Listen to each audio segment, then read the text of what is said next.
आपको एक बात ये भी मैं बता दूं, अभी 18वीं सदी की बात है। 18वीं सदी में अमेरिका का सफ़र करने वाले एक साइंसदान ने एक नई चीज़ का इंकशाफ किया।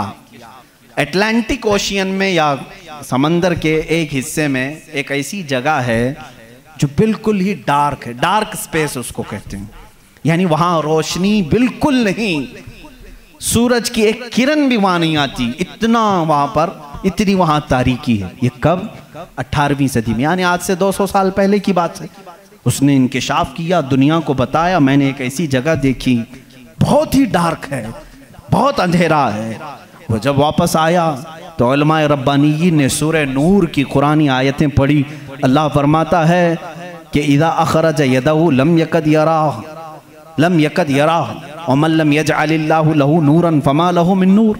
अल्लाह फरमाता है हमने कायनात में एक ऐसी जगह रखी है कि उस पर अंधेरियों पर अंधेरियां हैं, अगर तुम हाथ भी निकालोगे तो हाथ भी नजर नहीं आएगा, हाथ भी नजर नहीं आएगा। ये कहाँ का? ये इल्मुल बहर जिसको कहते हैं, समंदरों का इल्म रखने वाला, जो पूरी जिंदगी समंदरों की खोज में लगा दिया, वो ला करके बताया। उसने सोचा मैं बहुत बड़ा तीर मारा हूं, लेकिन जब बताया कुरान पढ़ने वालों ने कि ये तो कुरान में है, अल्लाह फरमा रहा है एक डार्क स्पेस है कायनात में जहां तुम हाथ भी निकालोगे तो नहीं नजर आएगा, इतना डार्क है। वो सटपटा गया, परेशान हुआ, मैं इसकी तहकीक करूंगा। ये कुरान में आई कैसे बात? सबसे पहला दुनिया का मैं इंकशाफ करने वाला हूँ, मैं इसको सबको बताने वाला पहला फर्स्ट आदमी मैं हूँ। ये पहले से कहाँ से आ गई कुरान? फिर वही दो बातें मैं बताता हूँ मेरे अजीज़ों।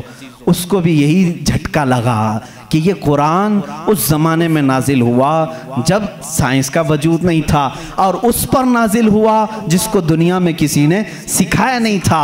बाद में फिर उसने ये सोचा शायद हो सकता है प्रॉफेट मोहम्मद सल्लल्लाहु अलैहि वसल्लम समंदरों का सफ़र बहुत करते होंगे, उनके समंदरों के सफ़र में शायद कभी ये जगह आ गई होगी, इसलिए उन्होंने अपने मन से कुरान में ये लिख दिया होगा। उसने ये नतीजा निकाला। लेकिन दूसरे ही दिन उसे फिर बड़ा झटका ये लगा कि जब सीरत मुस्तफ़ा पढ़ा उसने, अल्लाह अकबर, हुजूर की 63 साला जिंदगी में आपने एक मर्तबा भी समंदर का सफ़र किया ही नहीं। ये बहुत बड़ा झटका लगा कि वो मोहम्मद सल्लल्लाहु अलैहि वसल्लम कभी पूरी जिंदगी में समंदर का सफर किए ही नहीं। मेरे अजीजों, इस बात में गलत फहमी में ना आना कि वह समंदरों को नहीं जानते थे। वो मेराज का सफर करने वाला रसूल समंदरों को जरूर जानता है, लेकिन ये हिकमत इलाही थी कि कभी समंदर के सफर करने का इत्तेफाक नहीं हुआ।